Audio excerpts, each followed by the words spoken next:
जय हिंद दोस्तों, वंदे मातरम। अभी कुछ दिनों पहले एक्टर पुनीत की आकस्मिक मृत्यु हो गई। कार्डियक अरेस्ट बताया जा रहा है उनकी मृत्यु का कारण, लेकिन मृत्यु के बाद भी कई लोग बोलते हैं कि यार आखिर हम कैसे खुद को जीवित रख सकते हैं या अपने आप को दूसरों की यादों में कैसे जिंदा रख सकते हैं। कई तरह की चीज़ें होती हैं। ऐसे में एक चीज़ जो निकलकर सामने लगातार बार बार आती है वो होती है नेत्रदान। कुछ समय पहले भारत सरकार द्वारा नेत्रदान के प्रति लोगों को जागरूक करने के लिए कई सारे कैंपेन्स भी चलाए गए थे।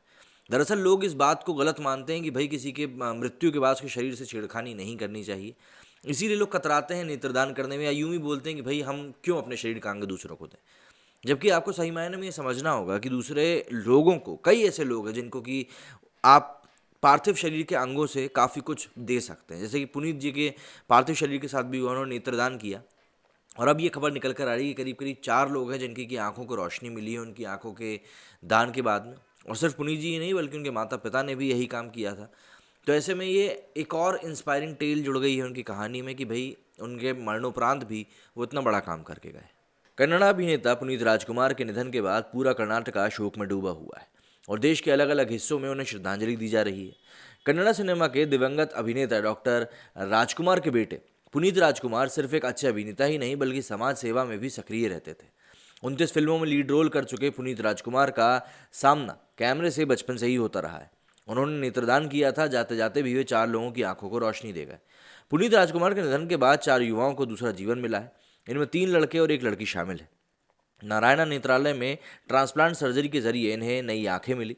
पुनीत राजकुमार नेत्रदान करने वाले अपने परिवार के तीसरे व्यक्ति हैं। इससे पहले 2006 में उनके पिता डॉक्टर राजकुमार और 2017 में उनकी माता पर्वतम्मा ने भी नेत्रदान किया था। 46 साल के पुनीत राजकुमार को कर्नाटका में फैंस प्यार से अप्पू और पावर स्टार कहते थे। शुक्रवार 29 अक्टूबर को हार्ट अटैक की वजह से उनका निधन हो गया था। उनके निधन के बाद उनके भाई राघवेंद्र ने नारायणा नेत्रालय द्वारा चलाए जाने वाले डॉक्टर राजकुमार आई बैंक को कॉल किया। वहाँ से मेडिकल टीम ने आकर बाकी की प्रक्रिया पूरी करी। उनके प्रत्येक आंख से 2 मरीजों का इलाज हुआ। आंखों की कॉर्निया के सुपीरियर और डीपर लेयर्स को अलग अलग किया गया। 2 मरीजों को सुपरफिशियल कोरोनल डिजीज था जिन्हें सुपीरियर लेयर लगाया गया। 2 अन्य मरीज एंडोथेलियल डीप कोरोनल डिजीज से पीड़ित थे जिन्हें डीपर लेयर की जरूरत पड़ी। नारायणा नेत्रालय के अध्यक्ष डॉक्टर भुजंग शेट्टी ने बताया कि चारों मरीजों की उम्र 20 से 30 साल के बीच थी। 5 डॉक्टरों की टीम ने ट्रांसप्लांट का कार्य पूरा किया। उन्होंने बताया कि सामान्यतः किसी मृतक की 2 कॉर्निया को कोरोनल ब्लाइंड व्यक्तियों के इलाज के लिए होता है, लेकिन पुनीत राजकुमार की आंखों का इस्तेमाल 4 मरीजों के लिए किया गया। कोरोना वायरस संक्रमण के कारण नेत्रदान ठप पड़ा हुआ था, जिस कारण से ये चारों करीब पिछले 6 महीनों से अस्पताल की वेटिंग लिस्ट में मौजूद थे और इंतजार कर रहे थे किसी के नेत्रदान का। 1 महीने में इस तरह की 200 ट्रांसप्लांट प्रक्रियाएं ही पूरी की जा रही हैं। 1994 में जब डॉक्टर राजकुमार ने इस आई बैंक की स्थापना करी थी, तभी उन्होंने अपने पूरे परिवार द्वारा नेत्रदान किए जाने की बात बताई थी। चारों मरीज कर्नाटका के ही हैं। 30 अक्टूबर को ये प्रक्रिया पूरी की गई।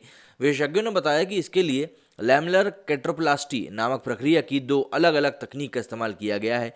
ये डीप एंटीरियर लैमलर कैट्रोस्कोपी मतलब DALK और DSEK, जिससे कि चारों की आंखों का इलाज किया गया है। जब देश कोरोना महामारी से जूझ रहा था तब पुनीत राजकुमार ने 50 लाख रुपए सहयोग के तौर पर कर्नाटका सरकार को दान दिए थे। पुनीत 26 अनाथ आश्रम और 16 वृद्धाश्रम के साथ साथ 19 गौशालाओं के संचालन भी सहयोग देते थे। कुछ ही समय पूर्व दिए गए अपने इंटरव्यू में उन्होंने बताया था कि वो गानों से मिलने वाला पैसा इन कामों के लिए दे देते हैं। पुनीत कई कन्नड़ा भाषी स्कूलों को भी चलाने में सहयोग करते थे। 2019 बाढ़ के दौरान उन्होंने 5 लाख रुपए की सहयोग राशि भी दान करी थी। तो आप इसे समझ सकते हैं कि वो कितने नेक दिल इंसान थे और जाने के बाद भी वो और लोगों की ज़िंदगी को रोशन ही करके गए। मेरे स्टूडियो में फिलहाल इतना ही। जय हिंद, जय भारत।